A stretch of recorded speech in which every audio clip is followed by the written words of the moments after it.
Hello प्यारे विद्यार्थियों, welcome back. कैसे हैं आप लोग?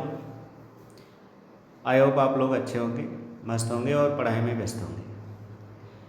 तो विद्यार्थियों, यूपी बोर्ड फिजिक्स क्लास 12 अध्याय फर्स्ट है वैद्युत आवेश एवं वैद्युत क्षेत्र, जिसका पार्ट 4 है। ठीक, तो पार्ट 4 में हम लोग जो है उसी के आगे डिस्कस करने वाले हैं। तो सबसे पहले हम ये कहना चाहेंगे कि जो भी विद्यार्थी पहली बार इस वीडियो को देख रहे हैं वो लोग चैनल को सब्सक्राइब कर लें और बेल आइकन ज़रूर दबा लें, ताकि जैसे ही आपको वीडियो अपलोड की जाए तो नोटिफिकेशन मिल जाए। ठीक, और अगर आपको वीडियो हेल्पफुल लग रही है तो वीडियो को लाइक और सब्सक्राइब ज़रूर कर लें। ठीक, तो जैसा कि आपको पता है, अगले वीडियो में हमने आपको कूलाम के नियम तक बता दिया था। अब हम कूलाम के नियम के आगे के टॉपिक पे चलते हैं। तो कूलाम के नियम का हम लोगों ने निगमन भी कर लिया था और उससे रिलेटेड कुछ न्यूमेरिकल्स भी कर लिए थे। आज हम उसी के आगे चलने वाले हैं। तो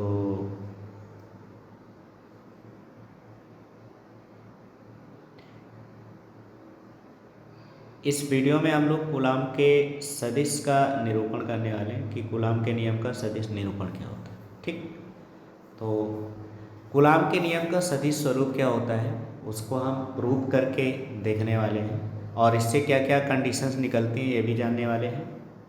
तो सबसे पहले इसका स्टेटमेंट कैसे लिखना होता है ये आपको स्क्रीन पे दिख रहा है। तो क्या लिखा हुआ है, माना Q1 व Q2 एक ही बिंदु एक ही चिन्ह के दो आवेश हैं। ठीक, Q1 का Q2 के सापेक्ष स्थित विस्थापन R12 से प्रेजेंट करेंगे और Q2 का Q1 के सापेक्ष विस्थापन जो होगा वो R121 से प्रेजेंट किया जाएगा। तो सदिश R21 तथा R12 के परिणाम का संकेतन क्रमशः R21 एवं R12 द्वारा होता है। ठीक, अब किसी सदिश की दिशा का उल्लेख उस सदिश के अनुदिश एकांक सदिश द्वारा किया जाता है। ये सब आपको स्टेटमेंट में लिख देना है। ठीक, अब इसके बाद हम लोग देखिए इसको प्रूव करके देखते हैं कैसे इसकी और क्या चीज़ ये प्रूव करता है। ठीक, तो सीधे से हम आ जाते हैं बोर्ड पे।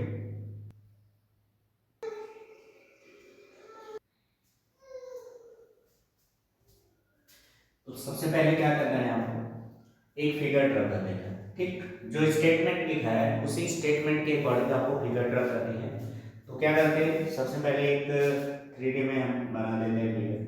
सपोज कीजिए ये आपकी वाई एक्सेस और ये हो जाएगी आपकी एक्स एक्सेस और ये हो गई जेड एक्सेस। ये किसको प्रेजेंट कर रहा है, इसको, ये वाई को और ये जेड को। ठीक, यही तो अभी हमने आपको बताया।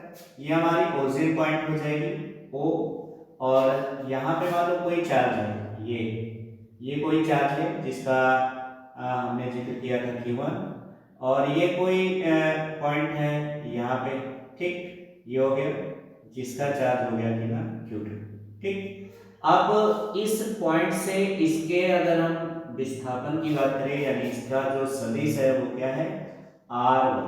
ठीक, और यहाँ से इसकी अगर हम विस्थापन की बात कर ले तो ये वाली हमारी कंडीशन जो है ये क्या हो गई, R2। ठीक, तो ये इतना हमारे ख्याल से समझ में आ गया होगा आपको। तो अब वेक्टर फॉर्म में कर रहे हैं तो इसको वेक्टर से प्रेजेंट कर दो, ये R1 और ये R2। ठीक, तो अगर हम यहाँ से देखें तो इस Q2 से अगर इस पे हम देखें तो यहाँ से जो फोर्स लग रहा है, ठीक, तो ये इन दोनों को यहाँ से ऐसे मैच कर लेंगे। तो इस Q1 के द्वारा Q2, तो इसका जो स्थित सदिश हो जाएगा वो क्या हो जाएगा, R वेक्टर R12। ठीक, और इसके द्वारा जो इस पे लगेगा तो इसकी कंडीशन जो हो जाएगी वो क्या हो जाएगी, वेक्टर R21। ठीक, अब Q1 से Q2 के मतलब Q1 द्वारा Q2 पर लगाया गया बल क्या हो जाएगा, ये तो ये हो जाएगा F21। ठीक, और Q2 द्वारा Q1 पे लगाया गया बल जो होगा वो कितना होगा, तो ये हो जाएगा F12। ठीक, ये हो जाएगा। तो इस तरह से आप इसका फिगर ड्रा कर लेंगे। ठीक, ये आपकी जो है ओरिजिन पॉइंट है जिसे हम O से प्रेजेंट कर रहे हैं। ठीक, तो इस तरह से आपको फिगर ड्रा कर लेना है। अब इसके बाद हमें करना क्या है, अब इसका हमें जो है प्रूव करना है। तो सदिश स्वरूप कैसे होगा, तो देखिए सबसे पहले हमें क्या करना चाहिए, इसका अपोजिट पॉइंट यानी इस पॉइंट का नाम क्या दे देते हैं ए, और इस बिंदु का नाम दे दिया हमने बी। तो सबसे पहले हमें क्या करना है कि Q1 द्वारा Q2 पर लगाया गया बल, तो पहले हमें इसकी स्थिर विस्थापन के बारे में जान लेनी है, तो फिर हम आगे इसके बारे में चलेंगे। ठीक, तो यहाँ पे हम मान लेते हैं कि बिंदु आवेश, यहाँ लिखोगे क्या, बिंदु आवेश, बिंदु आवेश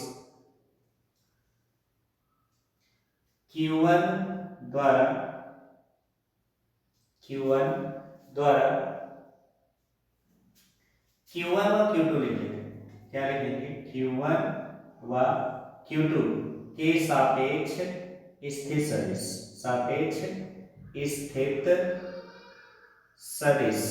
ठीक, तो इसकी वैल्यूज निकाल लेते हैं। ठीक, Q1 और Q2 के सापेक्ष स्थित सदिश, तो क्या हो जाएगी, तो यहां से जब इसके द्वारा निकालोगे तो इसका नाम क्या होगा, AB, क्या हो जाएगा AB।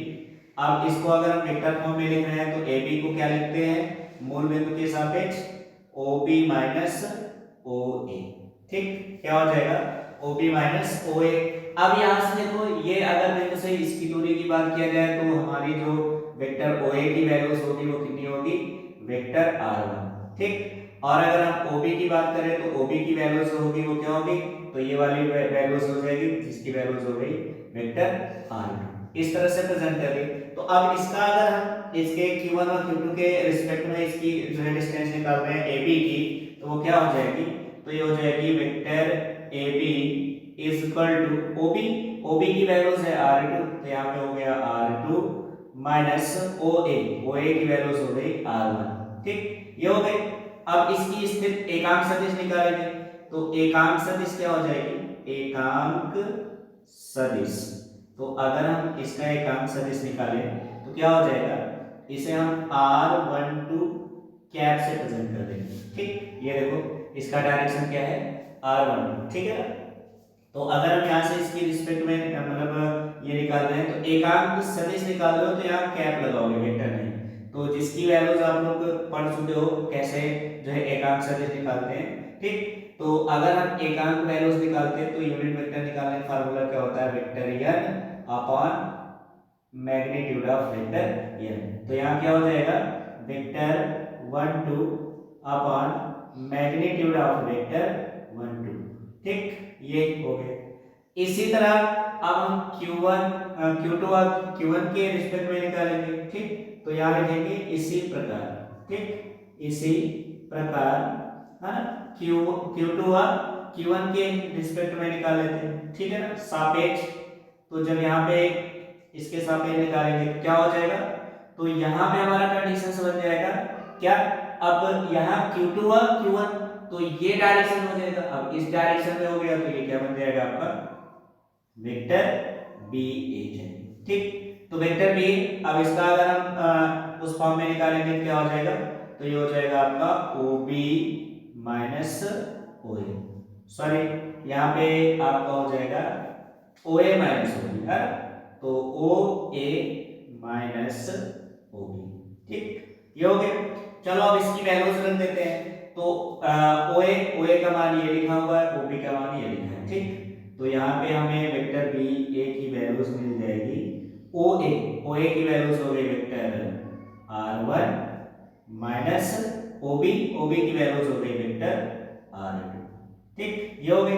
अब यहाँ से निकल आया, अब हम क्या करते हैं, इसका एकांक सदिश हम निकाले, तो एकांक सदिश क्या हो जाएगी इसकी, तो ये हो गई एकांक सदिश।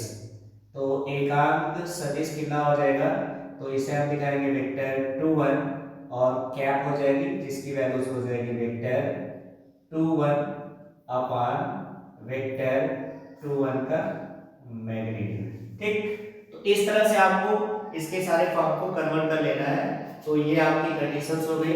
तो सबसे पहले आप क्या करिए, इसकी स्थिति निकाल लीजिए। ठीक है, आप देखो अब हम यहाँ पे निकाल लेते हैं इसका बल। ठीक, तो क्या लिखेंगे, यहाँ पे आप आगे लिखना है, इसको इरेज कर देते हैं। तो यहाँ लिखोगे आवेश आवेश Q1 द्वारा, आवेश Q1 द्वारा Q2 पर लगाया गया बल, Q1 द्वारा Q2 पर लगाया गया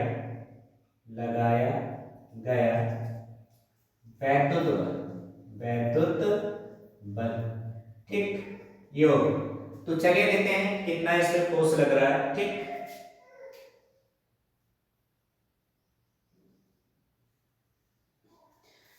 तो Q1 द्वारा Q2 पर, तो ये आपका Q1 है, Q1 द्वारा Q2 पे कितना फोर्स लग रहा है, तो ये Q1 द्वारा Q2 पे लगाया गया फोर्स F21, कितना F21।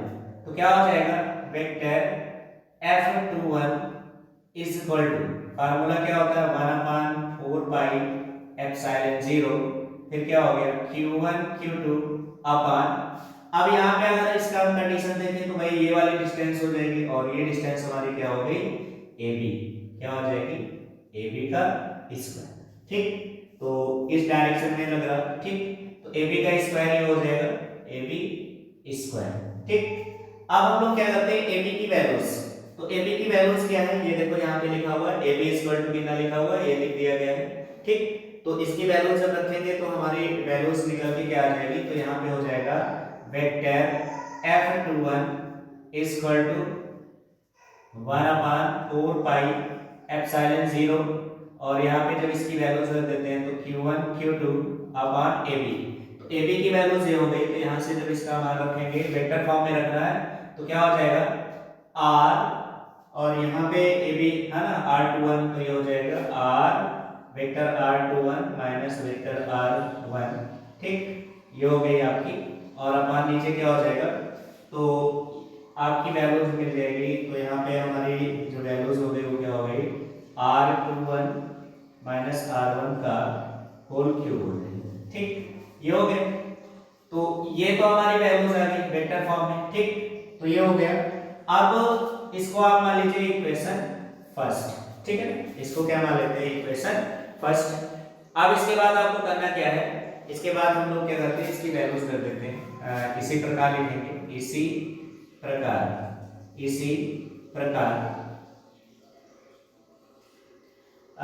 यहाँ Q1 द्वारा Q2 पे लगाया गया।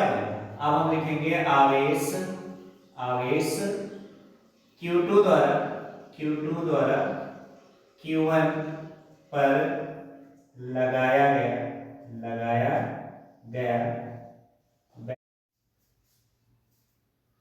थोड़ी सी लाइट चली जाने की वजह से जो है थोड़ा सा हो गया था।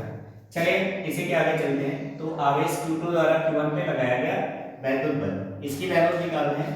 तो Q2, अब यहाँ पे Q2 है और Q2 द्वारा Q1 पे जो फोर्स लग रहा है तो इसका डायरेक्शन ये है F12, तो यहाँ से जब इसकी वैल्यूज निकालेंगे वेक्टर F12 की वैल्यूज, तो क्या हो जाएगा 1/4 पाई एप्सिलॉन 0, और ये हो गया आपका Q1 Q2 अपान, अब यहाँ से इसकी डिस्टेंस जो हो जाएगी वो क्या हो जाएगी BA स्क्वायर हो जाएगा। ठीक, अब यहाँ पे जब इसकी वैल्यूज रखेंगे तो F21 इक्वल टू क्या हो गया 1/4 पाई एप्सिलॉन 0, ये हो गया Q1 Q2 अपान, इसकी वैल्यूज वेक्टर फॉर्म में रखेंगे, तो वेक्टर फॉर्म में रखेंगे तो क्या बन जाएगा वेक्टर, ये बन जाएगा आपका R12 माइनस R2 का होल क्यूब, और ये हो जाएगा into vector R1 minus R2।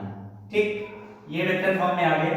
अब इसको हमें करना क्या है, यहाँ पे ध्यान दीजिए, अगर हम यहाँ माइनस साइन कॉमन कर लें तो क्या बन जाएगा, तो ये बन जाएगा आपका F21 इज इक्वल टू, ये हो गया आपका, अब यहाँ माइनस साइन कॉमन करेंगे तो -1/4 पाई एप्सिलॉन 0, और ये हो गया आपका Q1 Q2 इनटू ये हो जाएगा आपका R2 माइनस R1।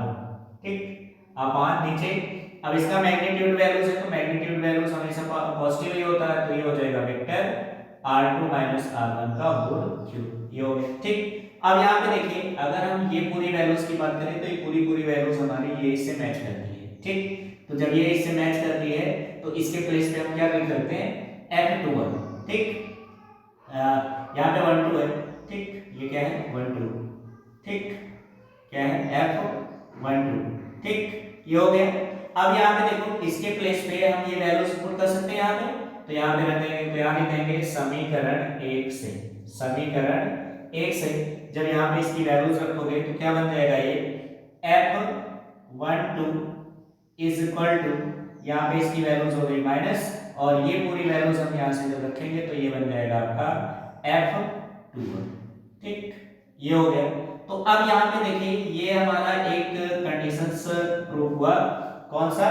तो आपको याद है क्लास 11th में हम लोगों ने पढ़ा था न्यूटन का थर्ड नियम। ठीक, न्यूटन का गतिविषय तृतीय नियम का पालन करता है। तो गुलाम के नियम, जो गुलाम का नियम होता है वो न्यूटन के तृतीय नियम का भी पालन करता है। ठीक, तो इस तरह से हम किसी भी कंडीशंस में किसी भी जो है कहने का मतलब ये गुलाम के नियम का सदिश रूप का हम इस तरह से निरूपण कर लेते हैं। तो आप लोग इसको नोट कर लीजिए और इसके कुछ कॉन्सेप्ट हैं उनके बारे में समझ लेते हैं। ठीक, तो नोट डाउन कर लीजिए।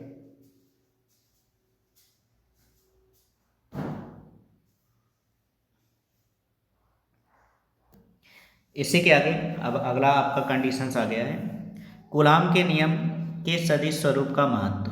ठीक, तो हम इसके सदिश स्वरूप के बारे में जान लेते हैं कि इसका सदिश स्वरूप क्या होता है। ठीक, ये हो गया गुलाम के नियम का सदिश स्वरूप। ठीक, कौन कौन से कंडीशंस को ये फॉलो करता है, कौन कौन से कंडीशंस को नहीं, ये सब चीज़ हम इसमें जानने वाले हैं। ठीक, ये हो गया। तो देखिए सबसे पहले क्या लिखा है, गुलाम के नियम के सदिश स्वरूप में हमें निम्नलिखित महत्वपूर्ण जानकारियाँ प्राप्त हुई। पहली जो जानकारी ये मिली कि दो बिंदु आवेश एक दूसरे पर बराबर और विपरीत दिशा में बल लगाते हैं, यानी कि हमारा जो गुलाम का नियम है वो न्यूटन के तृतीय नियम का पालन करता है। ठीक, कि अगर एक आवेश दूसरे पे जितना फोर्स लगाता है उतना ही दूसरा आवेश पहले पे फोर्स लगाता है। ठीक, तो दोनों पे बराबर बल होते हैं लेकिन एक दूसरे के अपोजिट डायरेक्शन में लगते हैं, जो कि न्यूटन के तृतीय नियम का पालन करते हैं। ठीक, कंडीशन नंबर सेकंड दिया गया है कि दो बिंदु आवेश, कंडीशन नंबर क्या है, दो बिंदु आवेशों के बीच कार्यरत विद्युत बल एक केंद्रीय बल है, अर्थात यह बल दोनों आवेशों को मिलाने वाली रेखा के अनुदिश कार्य करता है। ठीक है ना, दोनों रेखा के अनुदिश वर्क करता है, ये ध्यान रखना है। अगला देखते हैं, तो अगले पेज पे क्या लिखा है, कूलाम के नियम की सीमाएं। अब कूलाम का नियम कहाँ तक जो है फॉलो करेगा, उसकी कुछ लिमिट होती है, उसी लिमिट के अंतर्गत ये वर्क करती है। ठीक है ना, तो क्या लिखा हुआ है, कूलाम के नियम की निम्नलिखित सीमाएं हैं। ठीक, सीमा नंबर फर्स्ट क्या लिखा हुआ है कि यह नियम केवल स्थिर बिंदु आवेशों के लिए ही सत्य है। जब तक आपका आवेश जो है क्या रहेगा, स्थिर रहेगा, तभी तक कूलाम का नियम उस पर लागू होगा। अगर आवेश आपका गतिमान हो जाएगा तो उस पर कूलाम का नियम लागू नहीं होगा। नियम नंबर 2 क्या कह रहा है, यह नियम केवल तभी तक कार्य करता है जब तक दूरी के व्युत्क्रमवर्तीय नियम का पालन करता है। यानी कूलाम्स लॉ जो है जब तक व्युत्क्रमवर्तीय नियम का पालन करेगा तभी तक उस पर लागू होगा, अन्यथा नहीं लागू होगा। ठीक, तो ये इसके हो गए लिमिट, यानी कि इसमें दो प्रकार की लिमिट है। ठीक है ना, तो ये हो गए। तो इस लिमिट को आप याद रखिए कि कूलाम का नियम किन किन कंडीशंस पे लागू होगा, तो ये हो गया। ठीक,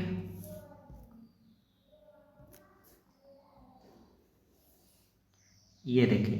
ठीक, इनको बढ़िया अच्छे से लिख लीजिए, ठीक, पॉइंट करके। तो कूलाम का नियम दो कंडीशंस पे डिपेंड करती है। चलते हैं अगले पेज पर। अगला है निर्वात की वैद्युतशीलता का बिमी सूत्र। तो चलिए अब हम लोग इसकी जो है बिमी सूत्र निकाल लेते हैं। तो चलो देखो कैसे निकालना है। ठीक, तो निर्वात की वैद्युतशीलता जिसे हम किससे दिखाते हैं, एप्सिलॉन नॉट, यही तो होती है। तो अभी अभी हमने आपको एक फार्मूला जो है दिखाया था कूलाम। ठीक, तो वैद्युत बल का फार्मूला जो आया था वो क्या आया था, तो F = 1/4 epsilon 0 Q1 Q2 R², ये तो था। तो यहाँ से जब इसका हम फार्मूला जो है एप्सिलॉन नॉट, तो एप्सिलॉन नॉट को इधर ट्रांसफर कर दो तो क्या हो जाएगा, एप्सिलॉन नॉट = ये इधर आ जाएगा आपका, तो ये बन जाएगा 1/4 और ये हो जाएगा Q1 Q2 F/R², ये हो गया। ठीक, अब यहाँ से हम इसकी वैल्यूज रख देते हैं तो इसका हमें बिमी सूत्र मिल जाएगा। ठीक, तो तो बीमी सूत्र निकाल लेते, तो एप्सिलॉन नॉट का बीमी सूत्र क्या हो जाएगा, तो इसका बीमी सूत्र हो जाएगा भाई, ये कांस्टेंट है, कांस्टेंट का होगा नहीं Q1 Q2, तो Q1 Q2 का हो गया 80, ठीक, तो 80 इंटू 80 हो जाएगा, ठीक, ये हो गया। इसके बाद अपान में, ठीक, एफ हो गया आपका MLT-2, ठीक, और इसके बाद दूरी यानी क्या हो जाएगा, L² हो जाएगी। अब इसको हम सॉल्व कर लेते हैं, तो सॉल्व करके इसकी वैल्यूज़ क्या हो जाएगी, तो ये हो जाएगा इक्वल टू, क्या बन गया भैया, तो ये बन जाएगा M-1, फिर क्या हो गया L⁻³ और फिर क्या हो गया T⁻⁴, ये हो गया, और A⁻², ये हो गया इसका बीमी सूत्र, ठीक। तो आई होप आप इसको अच्छे से याद रख लीजिएगा, ठीक। तो ये बीमा हो गई। चलते हैं अगले पेज पे। तो अगला टॉपिक क्या कह रहा है, परावैद्युतांक अथवा आपेक्षिक वैद्युतशीलता, ठीक। तो परावैद्युतांक तथा आपेक्षिक वैद्युतशीलता क्या होती है, इसके बारे में जान लेते हैं। तो सबसे पहले हम निर्वात में स्थित दो बिंदु आवेशों के बीच कार्यरत वैद्युत बल निकालेंगे, ठीक है। तो यहाँ क्या लिखोगे, निर्वात में स्थित आवेशों के मध्य लगने वाला वैद्युत बल, आवेशों के मध्य वैद्युत बल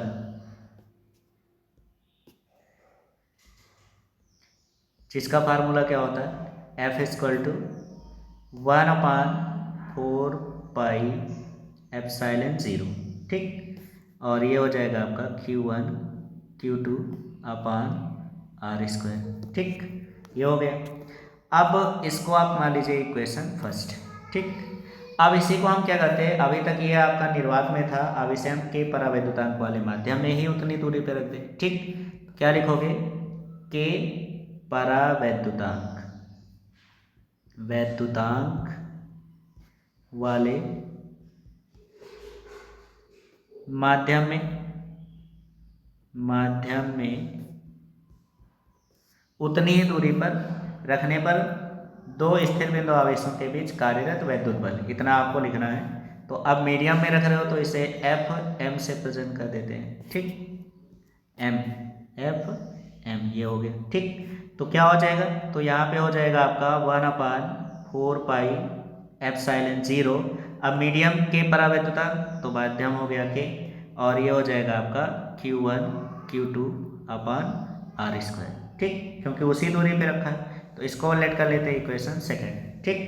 अब हमें करना क्या है, हम इसको जो है डिवाइड कर देते हैं, ठीक। तो समीकरण 1 को समीकरण 2 से भाग कर दो, तो समीकरण, यहाँ लिखेंगे समीकरण 1 को समीकरण 2 से क्या कर देते हैं, भाग दे दे रहे हैं। तो जब दोनों को भाग करेंगे तो कंडीशन हमारा क्या बन जाएगा, तो ये बन जाएगा, ये जो आपका बल निकल के आया है, ठीक, ये वाले कंडीशंस में, तो ये किसके लिए, एयर के लिए। तो चाहो तो यहाँ पे ए से प्रेजेंट कर दो, ये हो गया, ठीक। अब इसके बाद अगला कंडीशन, ये भाग कर रहे हो तो क्या हो जाएगा,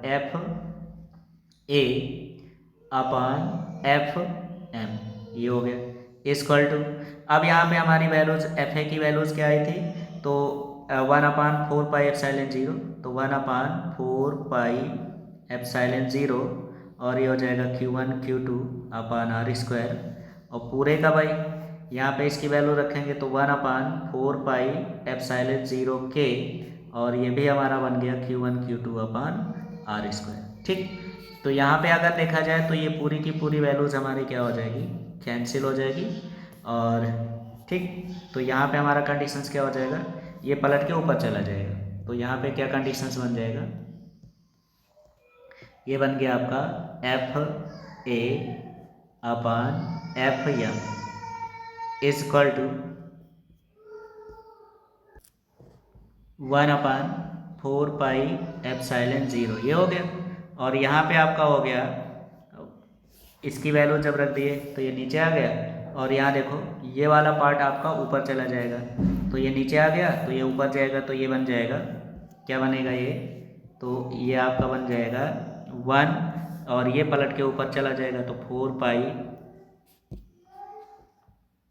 4 पाई एप्सिलॉन 0 और ये बन गया आपका k। ठीक, ये हो गया। तो यहाँ पे क्या होगा कि अब ये आपकी वैल्यूज कैंसिल हो जाएगी, 4 पाई एप्सिलॉन 0 से 4 पाई एप्सिलॉन 0 कैंसिल, तो यहाँ से आपका रिजल्ट क्या हो गया, तो ये बन गया FA/FM इक्वल टू k आ गया। ठीक, क्या आ गया, k।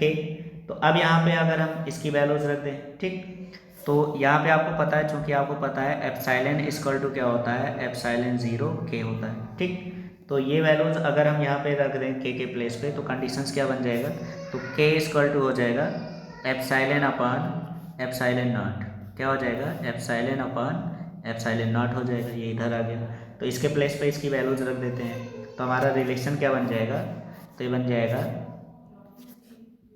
FA/FM इक्वल टू क्या हो गया, एप्सिलॉन अपान एप्सिलॉन नॉट हो जाएगा। ठीक, तो ये बन गया। अब इसको हम क्या करते हैं, ये आपकी वैल्यू जो होगी किसके बराबर हो जाएगा, एप्सिलॉन r के, जहाँ एप्सिलॉन r जो होगी इसे हम क्या कहेंगे, तो एप्सिलॉन r यही आपकी होती है आपेक्षिक वैद्युतशीलता, यही क्या कहलाएगी, आपेक्षिक वैद्युतशीलता, वैद्युतशीलता। ठीक, ये हो गई। तो इस तरह से हम परावैद्युतांक और आपेक्षिक वैद्युतशीलता का रिलेशन फाइंड कर सकते हैं। ठीक, तो आई होप आपको ये चीज़ भी समझ में आ गया होगा। चलते हैं अगले कॉन्सेप्ट की तरफ। तो अगला कॉन्सेप्ट क्या कह रहा है, स्थिर वैद्युत बल तथा गुरुत्वाकर्षण बल की तुलना। चलिए अब इन दोनों में हम कंपैरिजन कर देते हैं और कौन सी किस कंडीशंस को फॉलो करती है इसके बारे में समझ लेते हैं। तो जैसा कि आपको पता है कि दो आवेशित वस्तुओं के बीच गुरुत्वाकर्षण बल और वैद्युत बल दोनों वर्क करते हैं। ठीक, तो r दूरी पर स्थित दो द्रव्यमानों के बीच लगने वाला जो गुरुत्वाकर्षण बल होता है, ठीक, उसका फार्मूला क्या होता है, गुरुत्वाकर्षण बल। तो गुरुत्वाकर्षण बल की वैल्यूज क्या हो जाएगी, Fg से प्रेजेंट कर देते हैं इसको g, ठीक, ताकि पता रहे गुरुत्वाकर्षण बल। तो क्या फार्मूला पढ़े हैं, तो इसकी वैल्यूज होती है Fg इक्वल टू क्या था, g m1m2 अपान r²। इसको लेट कर लीजिए इक्वेशन फर्स्ट। तो ये तो गुरुत्वाकर्षण बल हो गया। अब इसके बाद वैद्युत बल। ठीक, तो वैद्युत बल का फार्मूला क्या आया, वैद्युत बल, तो वैद्युत बल का फार्मूला क्या आया, F, इसको E से प्रेजेंट कर देते हैं, इलेक्ट्रिक फोर्स है ना। तो F इक्वल टू क्या आया, तो इसकी वैल्यूज आ गई 1/4 पाई एप्सिलॉन 0 k और ये बन जाएगा आपका Q1 Q2 अपान r²। ठीक, ये हो गया इक्वेशन सेकेंड।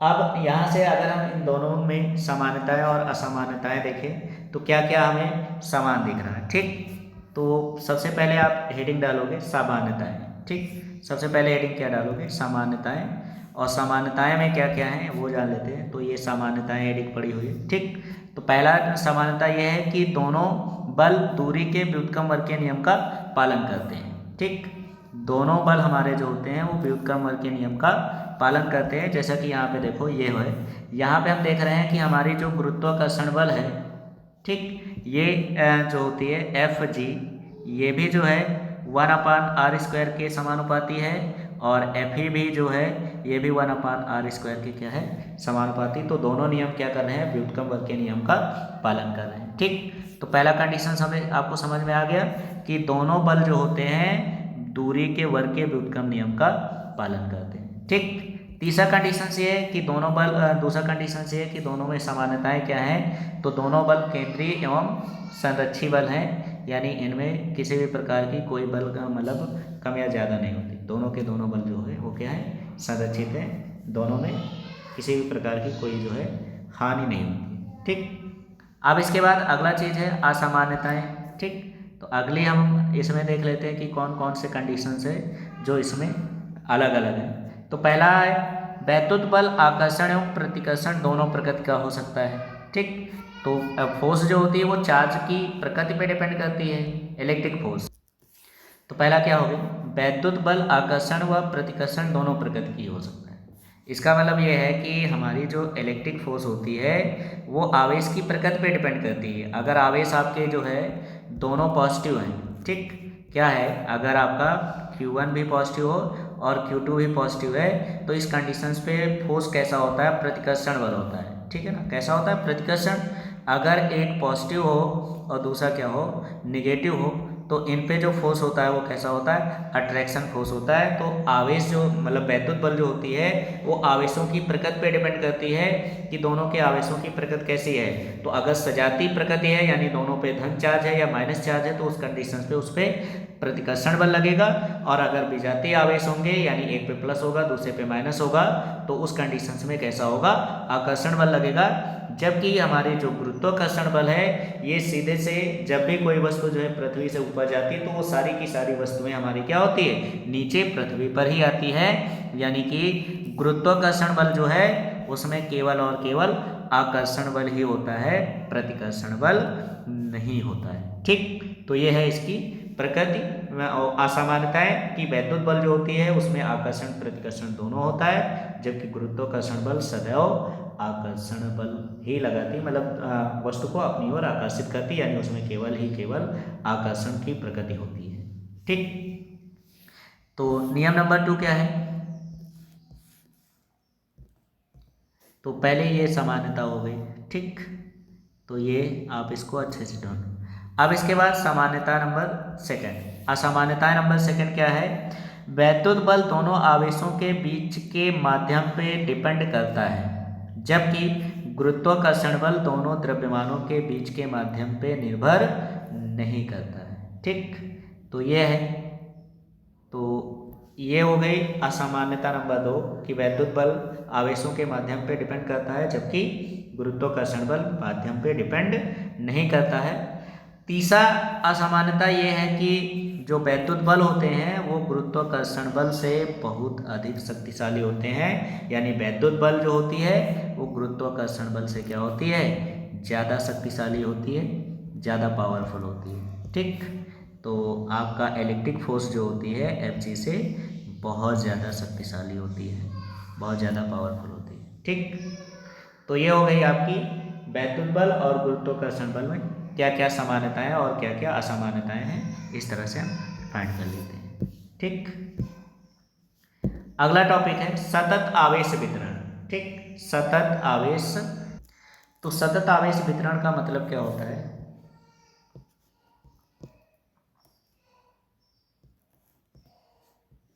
इसके बारे में हम लोग जान लेते हैं। सतत का मतलब होता है एक समान, ठीक है ना।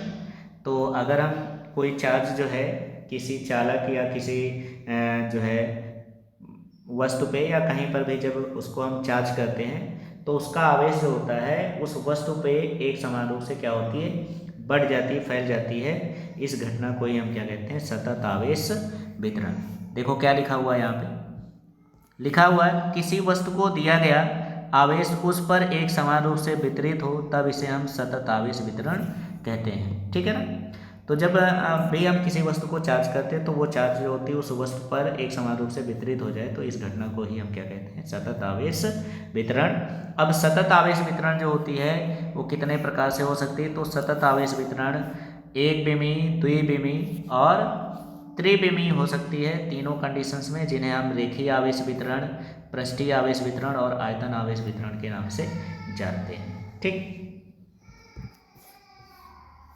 अब बारी बारी से हम इन सब के बारे में जान लेते हैं। तो सबसे पहले नंबर पे आपका आ चुका है रेखीय आवेश वितरण।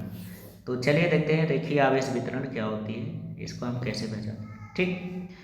तो जब किसी आवेश को हम किसी सरल रेखा या वक्र रेखा के अनुदिश एक समान रूप से वितरित करते हैं तो इस घटना को रेखीय आवेश वितरण कहते हैं, ठीक। कहने का मतलब ये है कि अगर हम आवेश को किसी सरल रेखा में वितरित करें, जैसे ये हो गया, ठीक। अब इसको हम चार्ज कर रहे हैं तो इस पे जो है एक समान रूप से चार्ज फैल जाने की जो प्रक्रिया होती है इस घटना को ही हम क्या कहते हैं, रेखीय आवेश वितरण, ठीक। तो क्या कहा गया, रेखीय आवेश वितरण प्रति एकांक लंबाई पर आवेश की मात्रा को रेखीय आवेश घनत्व कहते हैं और इसे लैम्ब्डा से प्रदर्शित किया जाता है, ठीक।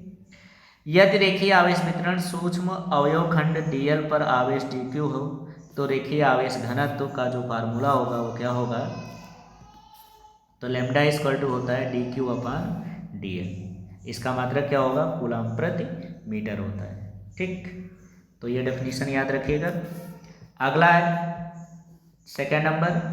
तो सेकेंड नंबर हमारी क्या हो जाएगी, पृष्ठीय आवेश वितरण। सेकेंड नंबर क्या हो गई, पृष्ठीय आवेश वितरण, यानी जब आवेश को हम किसी पृष्ठ पर, किसी क्षेत्रफल को या किसी वस्तु के पृष्ठ को जब चार्ज करते हैं तो इसका चार्ज जो होती है उस वस्तु के संपूर्ण पृष्ठ में फैल जाती है। तो उसके संपूर्ण क्षेत्रफल में फैलने की जो प्रक्रिया होती है उसे हम क्या कहते हैं, पृष्ठीय आवेश घनत्व, पृष्ठीय आवेश वितरण कहते हैं। और किसी भी क्षेत्रफल में, ठीक, जैसे मान लो ये आपका कोई जो है एरिया होगा, ठीक,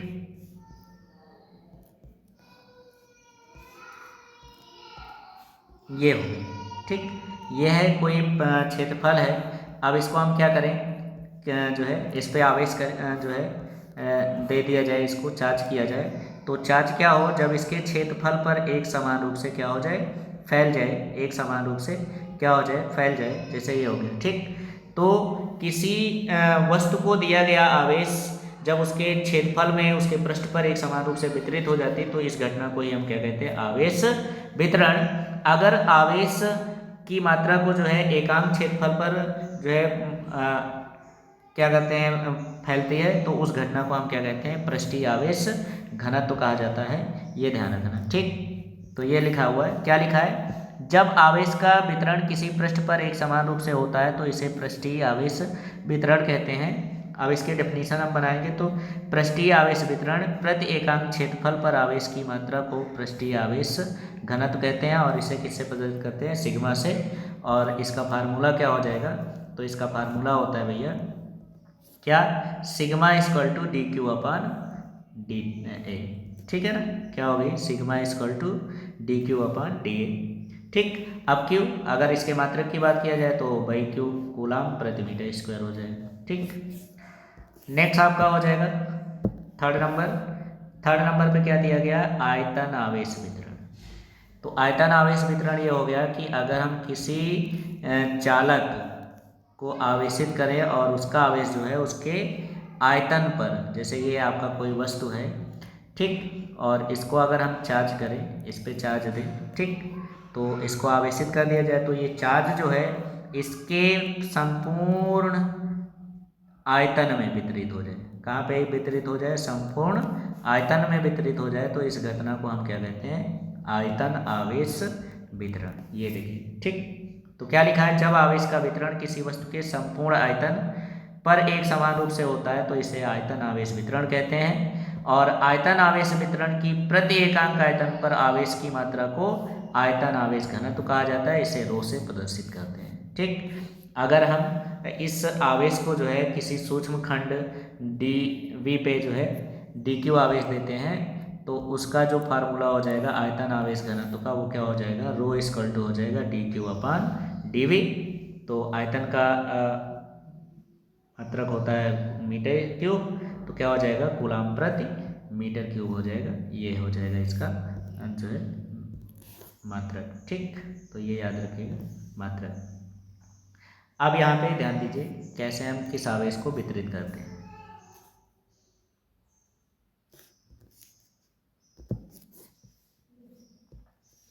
तो देखो क्या लिखा है, आयतन आवेश वितरण के कारण किसी बिंदु आवेश पर वैद्युत बल। ठीक, तो अगर हम किसी जो है वस्तु पर या किसी बिंदु पर आवेश को वितरित करते हैं तो उस पर वैद्युत बल कितना होगा ये निकालना है। तो क्या लिखा हुआ है, सतत आवेश वितरण के कारण बिंदु आवेश पर लगने वाले वैद्युत बल के लिए निम्नलिखित 3 परिस्थितियां हो सकती हैं। ठीक है, 3 ही कंडीशंस होते हैं जिसके द्वारा जो है वैद्युत बल वर्क करता है। तो जिसमें पहला परिस्थिति दी गई है रेखीय आवेश घनत्व। ठीक, पहली कंडीशंस क्या दे दी गई है, रेखीय आवेश घनत्व, रेखीय आवेश वितरण के कारण किसी बिंदु आवेश पर वैद्युत बल। ठीक, अब ध्यान से समझिए कैसे। देखो सबसे पहले मान लेते हैं, सबसे पहले हम क्या करते हैं, फिगर ड्रॉ कर देते हैं। ये देखो, ये आपकी हो गई y एक्सेस, ये हो गई x एक्सेस और ये हो गई z एक्सेस। ठीक, अब यहाँ पे देखो ध्यान से समझो, अगर मान लीजिए ठीक ये कोई आपका बिंदु आवेश है, ठीक ये बिंदु आवेश है जिसका जो चार्ज है वो कितना है डी क्यू है, जिस पे चार्ज कितना है डी क्यू है, ठीक। और ये कहाँ पे स्थित है, बिंदु ए पर स्थित है, ठीक।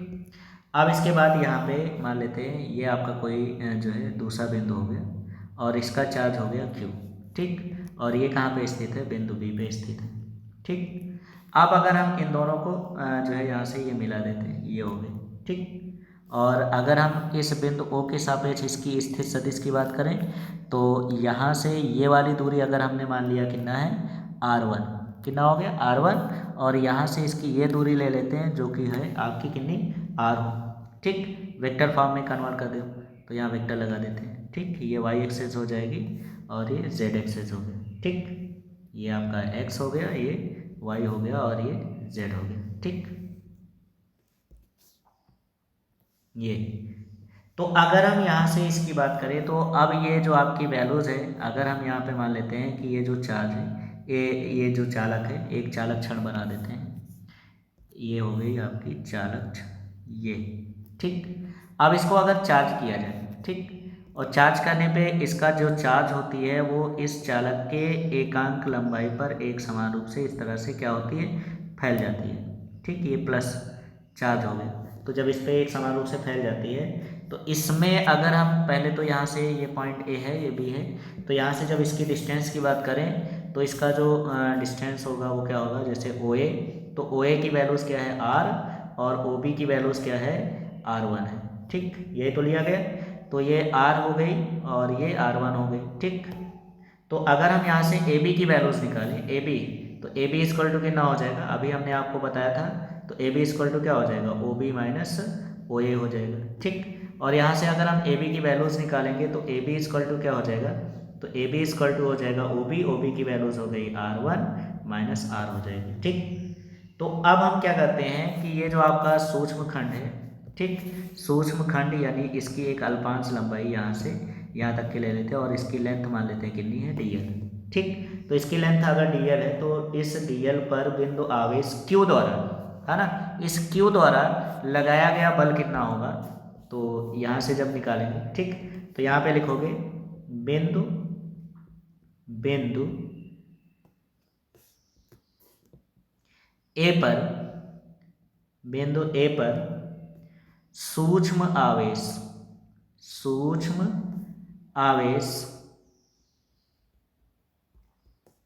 dq, सूक्ष्म आवेश dq के कारण बिंदु आवेश q पर लगाया गया वैद्युत बल कितना हो जाएगा भैया, तो ये हो जाएगा F, ठीक। तो सूक्ष्म आवेश के कारण लग रहा तो DF हो जाएगा, ठीक। तो DF इक्वल टू क्या हो जाएगा 1/4πε0 और ये आपका बन जाएगा Q1, तो Q1 का चार्ज हो गया Q और ये हो गया Q2 DQ अपान इसकी डिस्टेंस जो हो जाएगी वो क्या हो जाएगी, तो वेक्टर फॉर्म में रखेंगे तो R1 माइनस आर का होल क्यूब हो जाएगा इनटू क्या हो गया वेक्टर R1 माइनस आर, ये तो निकाले थे दूरी, ठीक। ये हो गई वेक्टर फॉर्म में। तो अब यहाँ पे आपको पता है, चूँकि अभी हमने आपको बताया कि लेमडा इक्वल टू क्या होता है, तो ये होता है DQ अपान DL होता है।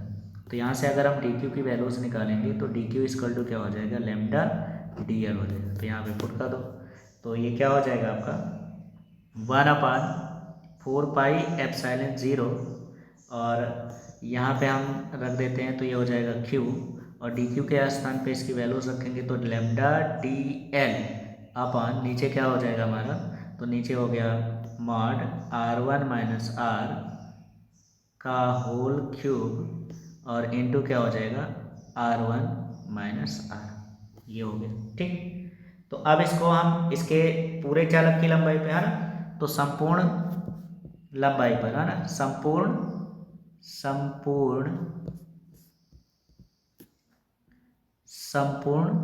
लंबाई पर लगने वाला बल, लंबाई पर लगने वाला बल, लगने वाला बल कितना हो जाएगा भैया? तो ये हो जाएगा F इक्वल टू इंटीग्रेट, अब यहाँ से यल से प्रेजेंट कर दो इंटीग्रेट, और ये क्या हो जाएगा? DF हो जाएगा। ठीक, तो इसकी वैल्यूज रखेंगे तो वेक्टर F इक्वल टू क्या हो जाएगा? यहाँ पे जब इसकी वैल्यूज रखेंगे तो जो कांस्टेंट होगा यानी कि Q अपान 4 पाई एप्सिलॉन 0, ये क्या हो जाएगा बाहर, और ये हो जाएगा इंटीग्रेट यल, और ये आपका बन जाएगा लैम्डा। ठीक, और ये हो गया R1 minus R into D L हो जाए अपान नीचे हो गया R1 माइनस R का whole cube into D L, ये बन जाएगा फार्मूला। ठीक, ये हो जाता है। अब इसी तरह से हम अगले कंडीशंस पे निकाल सकते हैं। ठीक, ये हो गया पृष्ठीय आवेश वितरण। तो पृष्ठीय आवेश वितरण पे भी सेम ही कॉन्सेप्ट होगा। ठीक, कैसे आओ समझाते हैं आपको। तो पृष्ठीय आवेश वितरण पे कैसे लगेगा ये दिखाते हैं। ये आपकी हो गई y एक्सेस, ये हो गई x एक्सेस, और ये हो जाएगी z एक्सेस। ठीक, ये आपकी x एक्सेस, ये y एक्सेस। ठीक,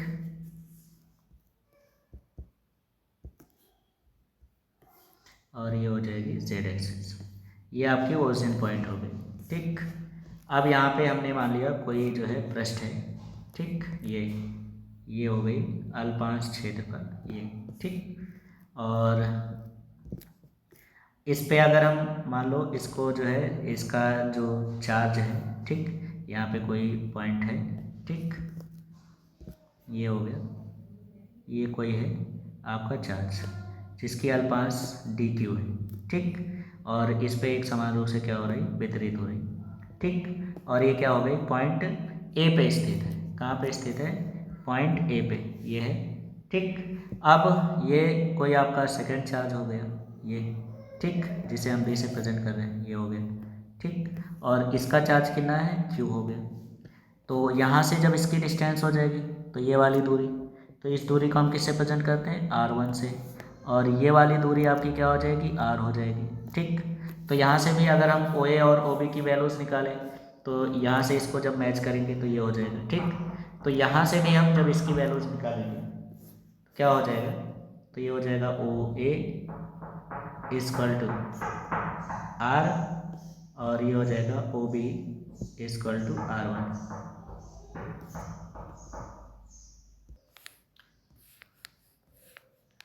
इसी प्रकार अगर हम इसकी वैल्यूज निकाल लेते हैं तो यहाँ से AB की वैल्यूज फिर से निकालोगे तो सेम ही कंडीशंस आपका हो जाएगा OB माइनस OA।